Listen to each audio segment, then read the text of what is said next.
Don't know if you noticed, but throughout most of Omen of the Stars, Power of Three, and also the New Prophecy, Riverclan has been all but absent. If they're lucky, Leopardstar's antics might get them a couple scenes of being defensive or antagonistic once an arc, or a Medicine Cat protagonist may stare in shock at Mothwing's lack of belief in StarClan, but the clan as a whole has been so absent from the plot that even the massive clan-wide battles have barely, or not at all, mentioned them. Well, Vicky must have noticed this as well, because for our second venture into the world of novellas, we have Misty Star's Omen, a book that, ostensibly, gives us a chance to finally see what modern Riverclan is like, and, at the very least, develop its new leader as a character, more than we've been able to see before.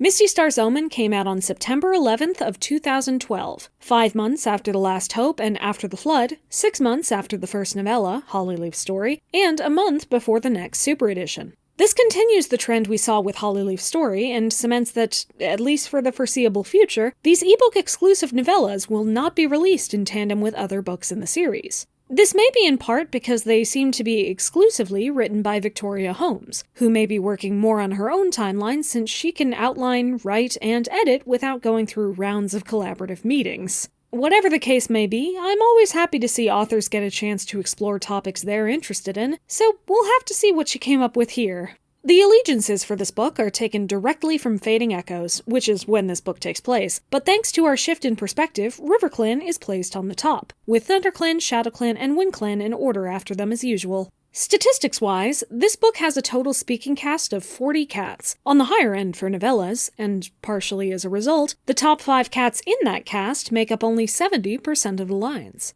What is notable to me, though, is that, despite hypothetically having a much larger core cast than Hollyleaf Story, it only has about 100 more lines, most of them given straight to Misty Star, implying that we may not get as much focus on the rest of the clan. There is an impressive 50% split between the she-cats and toms in the cast, though with Misty Star and then Mothwing being the two most prominent characters, she-cats get 78% of the lines. With all that said, I think it's time for us to get into the story.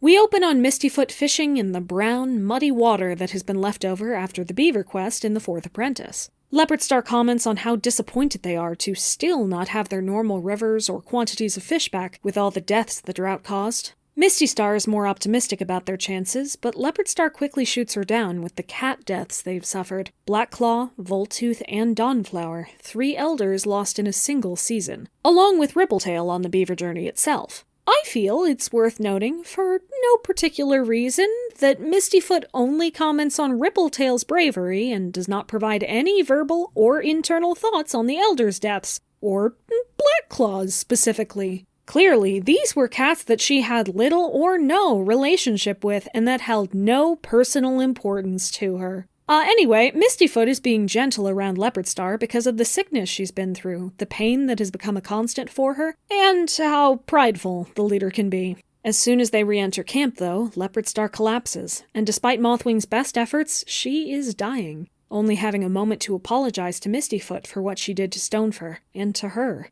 Mistyfoot says Tigerstar was responsible for that, and Leopardstar tells her that between Stonefur and her 3 dead kits, Mistyfoot has had too much tragedy for one life. Unlike Leopardstar, who is sad to have never had kits. Apparently, there was a time she thought it might happen, but it wasn't to be. Mistyfoot comforts Leopardstar as she dies.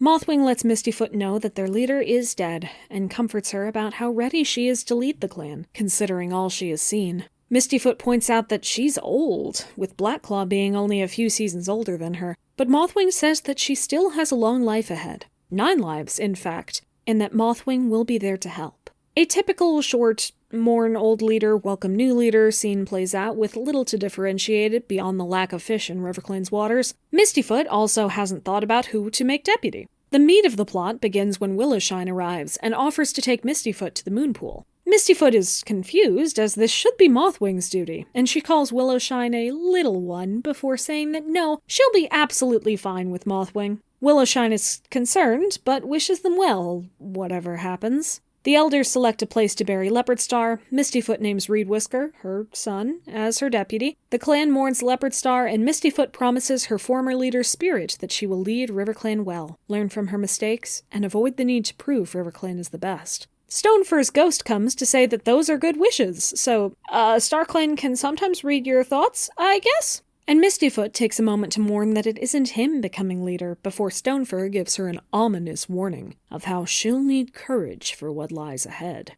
I can only assume he meant the Dark Forest, but Riverclan was never given any focus during that period, so who's to say? Mistyfoot demands to Mothwing that they go to the Moonpool now instead of the next day, and they set off. Despite Mothwing's nerves, Mistyfoot's leader ceremony begins. She receives a life from Greypool for loving all her clanmates as though they were her kits, and it's nice to see her recognized as Mistyfoot's mother. Stonefur then arrives to give a life for instilling equality and fighting injustice. Feathertail, as her former apprentice, gives her a life for accepting destiny, and Crookedstar gives a life for the wisdom required to be a leader. Oakheart wishes he could have acted as a father for more of her life, and gives a life with courage to follow her heart. Bluestar arrives right behind him to give a life for doing what's right. Silverstream gives a life for finding happiness in unique places, and Ribbletail comes with a life for curiosity. Finally, Mistyfoot's own kits, Perchkit, Pikepaw, and Primrosepaw arrive, and Perchkit gives her final life for bravery even in the darkest nights. Mistystar is a new leader and her ceremony went well,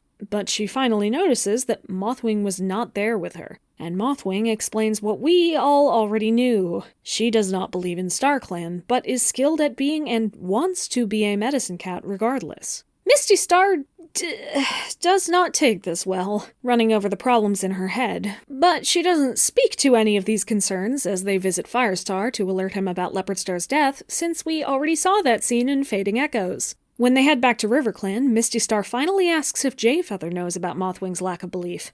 Jayfeather has long since made peace with it, but Mistystar is still distressed by how calm Mothwing is. Reed Whisker offers to tell Blackstar about Mistystar's ascension, and Leopardstar's burial was held, but Mistystar can't get her mind off Mothwing.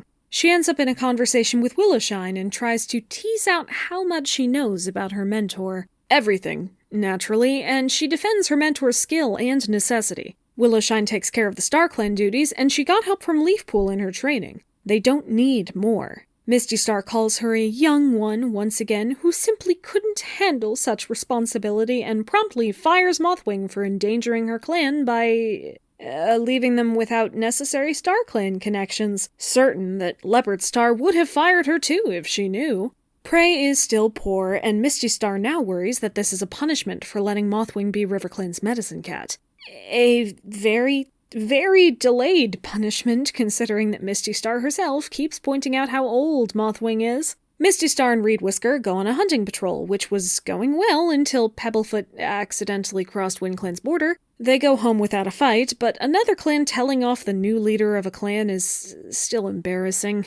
Mistystar fires Mothwing officially and lets Willowshine know that she's going to be the only medicine cat now, that StarClan will help her where Mothwing cannot, and that Mothwing will henceforth be an elder, forcibly. She does have warrior training, you know. If you're going to fire her, at least send her back to her past job. Mothwing says that would absolutely hurt the clan more during an already fragile time of drought and power shift, so she will retire at the next gathering and not before. Mistystar reluctantly accepts and is sad to be on such bad terms with, quote, her closest friend. Mistystar takes a quick aside to tease Duskfur's kittens and assure Duskfur that parenting gets easier with time. Duskfur, in turn, assures Mistystar that she is well-liked and respected as a leader, and asks for a barrier to be put up to keep the kits out of the mud. It was definitely unintentional at the time, but I will say that Curl Kit got a lot of the more blunt or rude stock kitten comments compared to Podkit. We'll come back to that very far in the future. Anyway, Mistystar is just doing normal clan business while being sad that the medicine cats are now both avoiding her, and that Riverclan is lacking in prey. They also spend some time exploring beyond the Riverclan border and doing apprentice assessments. Off-screen, Mothwing told Beetlewhisker not to catch a particularly large fish in order to give the fish a chance to repopulate over time. Mistystar is furious that she dared give advice to anyone about anything and goes to confront her. The narration notes that she knows she is being stubborn and that Mothwing was correct, but that she couldn't help feeling undermined. Mothwing asks rhetorically if she's allowed to just have an opinion anymore, and Mistystar responds that she may not be, after she lied about StarClan.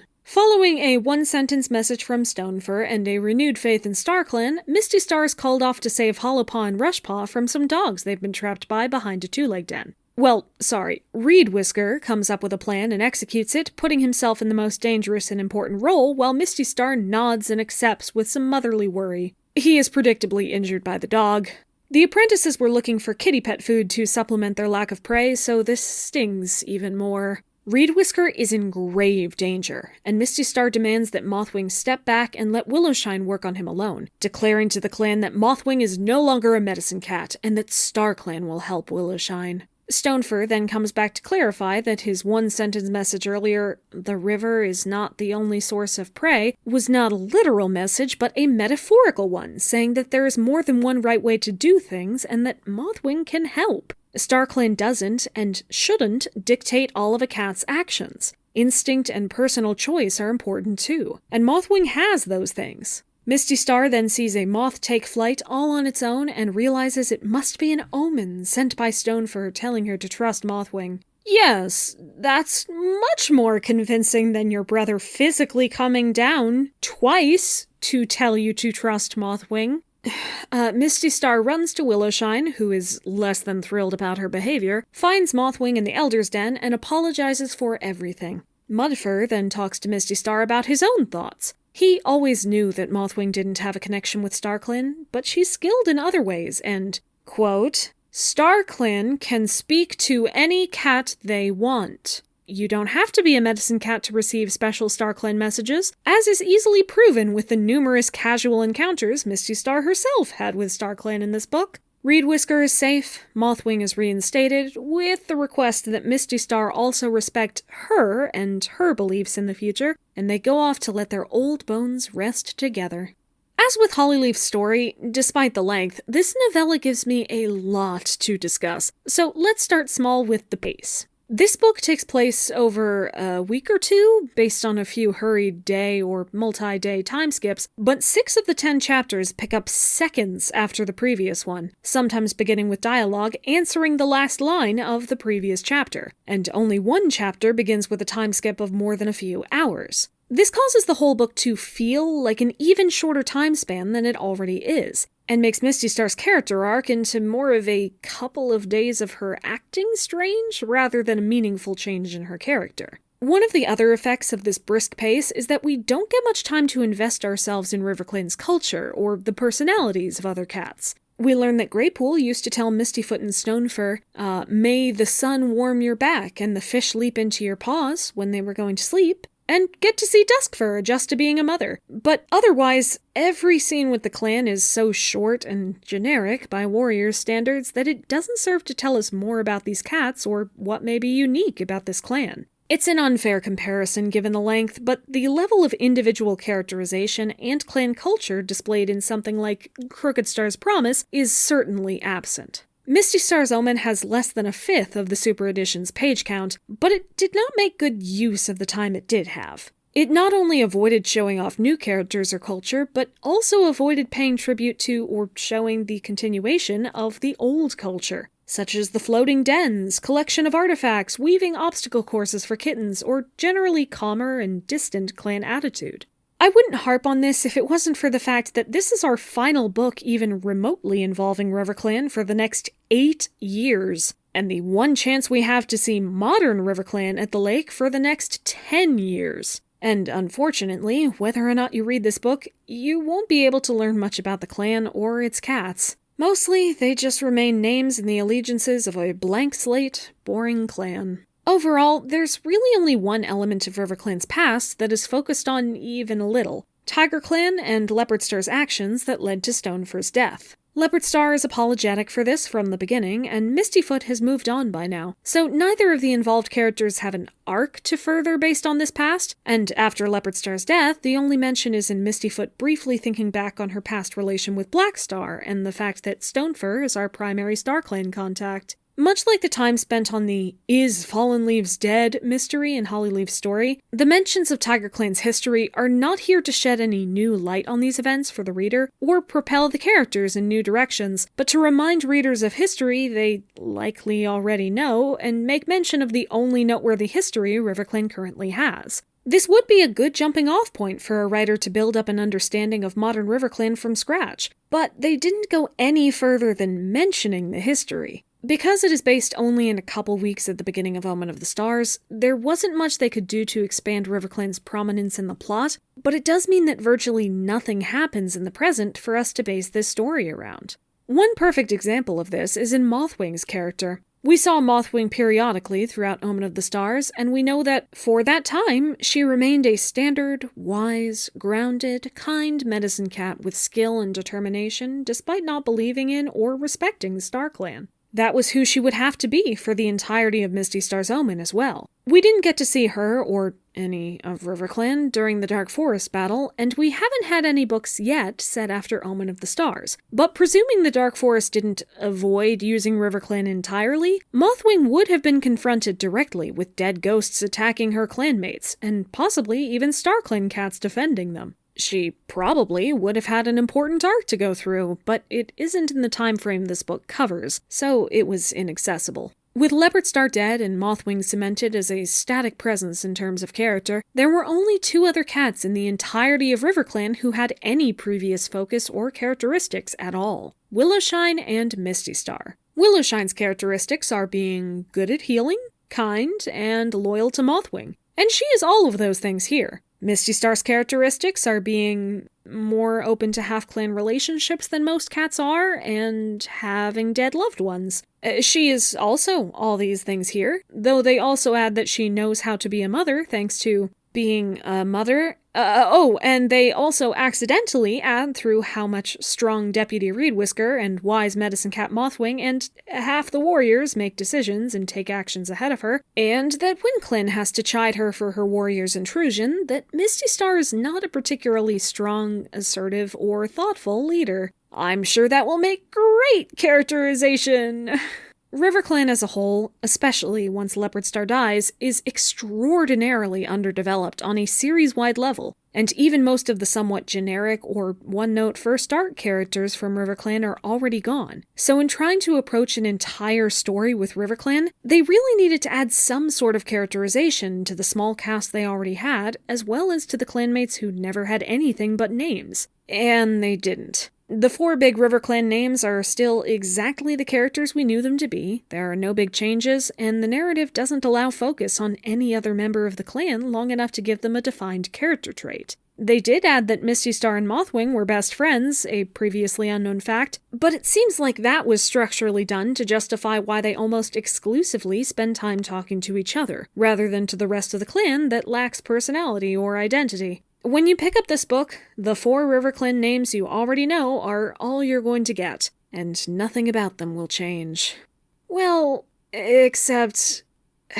yeah, okay, so let's face the elephant in the room with what they did do to our title character. Misty Star reacts to Mothwing's lack of belief with extreme vitriol, heartache, and abuses of her new power to force Mothwing out of her role. With how little she reaches out to, supposedly, her former friend, and how she keeps referencing Mothwing lying by staying in this position, it's clear she counts this as a betrayal, which we could imagine as being in line with her initial reaction to Blue Star's parentage reveal or Leopardstar's turn on her to assume that this is a sore subject. It doesn't appear to be in line with Misty Star's generically calm, nice character, and the narrative doesn't give any explicit reasons for her to behave this way, but it's not necessarily out of character, given how little character Misty Star had to begin with. However, what it definitely is irrational.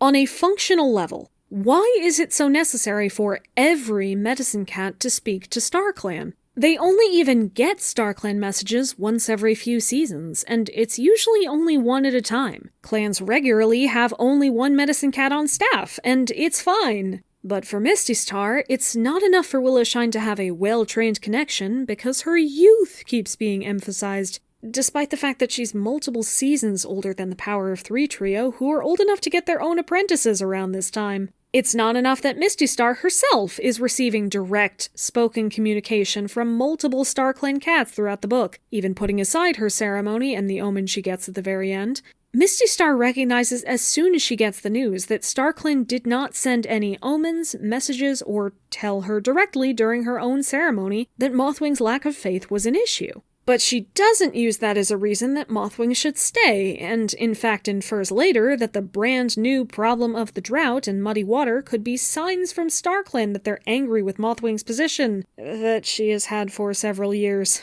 When Mothwing makes a casual and practical suggestion to not overfish that any senior warrior would be allowed to make, Mistystar berates her for what she admits is a reasonable piece of advice because cats who don't believe in StarClan don't get to have opinions at all, I guess. Then, when her son, the deputy, is injured, she becomes convinced that Mothwing cannot help and only Willowshine, the medicine cat so youthful and naive that she personally discounted her worth, must take care of him alone.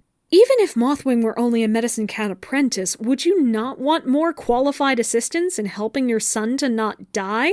Is there any way that a lack of belief alone would hurt his chances? When, again, StarClan has given no sign that this is the case. If we were indeed to blame her irrationality on shock at a betrayal, then the timeline of the book comes back to haunt us again, as this is at least a week after Mothwing told her initially. It feels like she should have had time by now to consider the more rational facts, without Stonefur having to come down and tell her directly, twice, as well as sending an Omen that Mothwing is fine, actually. We can't know if this is out of character for Mistystar thanks to not knowing Mistystar's character before this, but if this is what we're cementing as her character, it's not a flattering image at all. And spending an entire book building up her paranoia and volatility is not fixed by having her rapidly switch to forgiveness and understanding at the end. As of this point, most of our time in the series with Mistystar has been spent showing us how poor her judgment, how irrational and aggressive her punishments, and how weak her leadership was in the only time we've had to get to know her as a leader. And she and Mothwing remain the most fleshed out and prominent characters that modern Riverclan has. For the next 8 to 10 years, this is the face of Riverclan we have to work with, and I can't help wishing they chose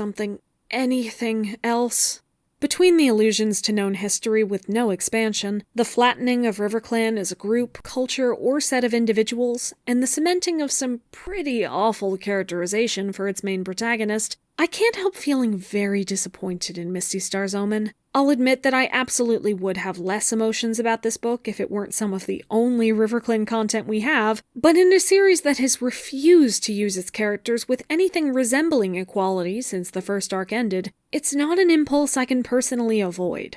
This isn't my most hated book by a long shot. It didn't do anything horrific. It just didn't do much of anything right. It adds nothing, and is extremely easy to skip in a run of the series.